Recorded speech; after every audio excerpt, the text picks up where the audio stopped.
అస్తమానం మనసులో దేనియందు అనురక్తి ఉండిపోయిందో ఆఖరి ఊపిరిలో ఆఖరి కదలికలో మనసు దాన్నే పట్టుకుంటుంది. అందుకే ఒక్క నరజన్మ విషయంలో పునర్జన్మ యందు ఈశ్వరుడు జోక్యం చేసుకోడు, ఎవడికి వాడిదే తీర్పు. ఆఖరిసారి మనసు, అందుకే యముడు అంతర్యామిగా ఉంటాడు, అంతర్యామిగా ఉండి చూస్తాడు. ఆఖరి ఊపిరిలో నువ్వేది కోరావు, ఫలానాది కోరావా, దాని మీదైనా అనురక్తి పెంచుకున్నావు, అది శాస్త్రం అనుకోండి, అది ఈశ్వరుడు అనుకోండి, అది గురువుగారు అనుకోండి, అది అనుష్ఠానం మీద అనుకోండి, ఉత్తమ జన్మలను ఇస్తాడు. అది ఐశ్వర్యం మీద ఎవడి మీదో క్రోధం అనుకోండి, ఎందుకు ఇంకా అది కుక్కకి ఉంది, పిల్లికి ఉంది, పందికి ఉంది, దానికి మనుష్య శరీరం ఎందుకు, తీసేస్తారు. అదే లలితా సహస్రంలో ధన్య అన్న నామానికి భాస్కర రాయల వారి వ్యాఖ్యానం. కాబట్టి మనుష్యుడు జీవించి ఉండగా సాధన యందు దేన్ని పట్టుకున్నాడన్నది చిట్ట చివరి తలంపు. అయిపోయింది కాలం, ఇక వాళ్ళు ప్రాణాలు ఉగ్గడించాలి. యమభటుల యొక్క దర్శనం ఎప్పుడైందో అప్పుడు జీవితం అయిపోతుందని మీరు అనుకోకండి. వాళ్ళు భయాన్ని కల్పిస్తారు. ముందు ప్రాణం తీసే ముందు కనపడతారు, 15-20 రోజుల ముందే ఓసారి కనపడడం మొదలు పెడతారు వాళ్ళు. దాన్ని ముందు ఎవరు గమనిస్తారంటే ఇంటి కుక్క గమనిస్తుంది. అందుకే కుక్కలు ఏడిచాయి అంటే వాటికి దర్శనం అయిందని గుర్తు. కాబట్టి ఆ దర్శనాన్ని పొందుతున్నాడు ఇప్పుడు. ఇలా అతను జీవితాన్ని గడిపేస్తున్నాడు, అయిపోతోంది. తానే తప్పులు చేశాడు, స్ఫురణలో లేవు. తాను సంతోషంగా గడిపేశాను, ఇదొక్కటే అతనికి గుర్తులో ఉంది. ఇంకా ఆమెను చూసుకుని సంతోషమే. తనకి 88 అంటే ఆవిడికి, అయినా ఆమె శరీరమునందు ఆయనకి అంత అపేక్ష, ఆమెని చూడ్డంలో ఆయనకి అంత తృప్తి. తెలియకీరీతీయతడు వర్తించుచుండా, అది పోతనగారి పద్యానికి ఉన్నటువంటి భావగాంభీర్యం. ఇది తెలియక పిచ్చాడు, గడిపేశాడు. ఏది తెలియక, తర్వాత జన్మల్లో కోట్ల జన్మలు కిందకు పోతాడు. ఈ 80 ఏళ్లతో పోదు, కోట్ల సంవత్సరములు తిరియక్కుగా పడిపోవాలి. తెలియకీరీతీయతడు వర్తించుచుండ భయదమగు మృత్యు కాలంబు ప్రాప్తమైన భూరి వాత్సల్య వృత్తి తత్పుత్రు తలచి ఆత్మ ప్రలపించు నారాయణాయటంచు.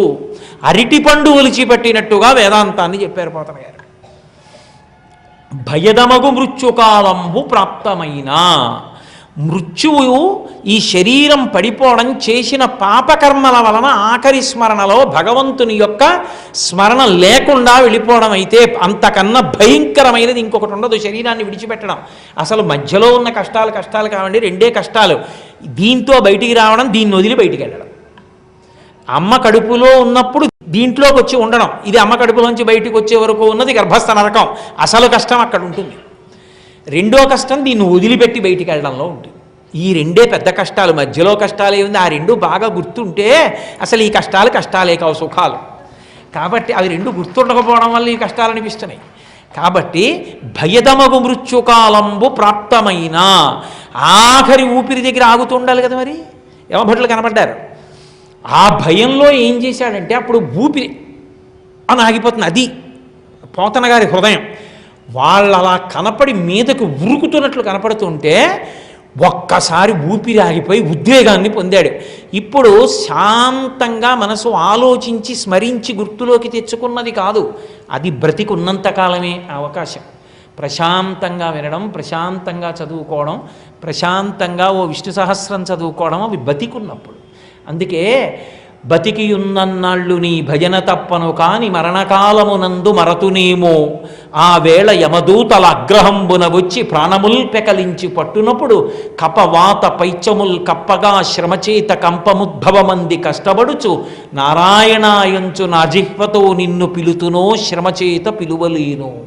నాటికిపుడి నీ నామస్మరణ చేతు చివినిడవయ్య భూషణ వికాస శ్రీధర్మ పురనివాస దుష్ట సంహార నరసింహ దురిత దూరా అని చెప్పుకున్నాడు నృసింహ శతకకర్త. అప్పుడు చెప్పగలవా భయోద్వేగం లేకుండా? ఇప్పుడు ఒక్కసారి ఉద్వేగానికి లోనైపోయాడు. అప్పుడు మనస్సు దేన్ని పట్టుకుంటుంది అంటే, బతికున్నంతకాలం దేన్ని పట్టుకుంటుందో దాన్ని పట్టుకుంటుంది. వాడి ఒకే ఒక అదృష్టం ఏమిటంటే, వృద్ధాప్యాన్ని పొందేసిన కారణం చేత ఇక శరీరము సుఖాన్ని అనుభవించడానికి పటుత్వం వదిలిపెట్టేసింది. కాబట్టి భార్య మీద ఉన్న వ్యామోహంలో చాలా భాగం 10వ వాడి మీదకి వెళ్ళింది. వాడి మీద పిచ్చి. ఇప్పుడు ఈ పిచ్చి ఏమైందంటే వాడిని పిలవడం మీదకి వెళ్ళింది. వాడే నారాయణుణ్ణి పిలుద్దామని పిలవలేదు.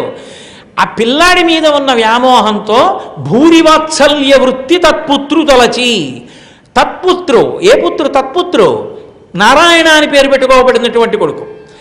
వాణ్ణి తలుచుకున్నాడు, అయ్యో కొడుకు ఏమైపోతాడు అని ఆత్మ ప్రలపించు అంటే నారాయణ అని నోటితో అనలేదు వాడు, నోటితో పైకి అంటే నారాయణ, ఆత్మ ప్రలపించు అంటే లోపల గుణిగాడు.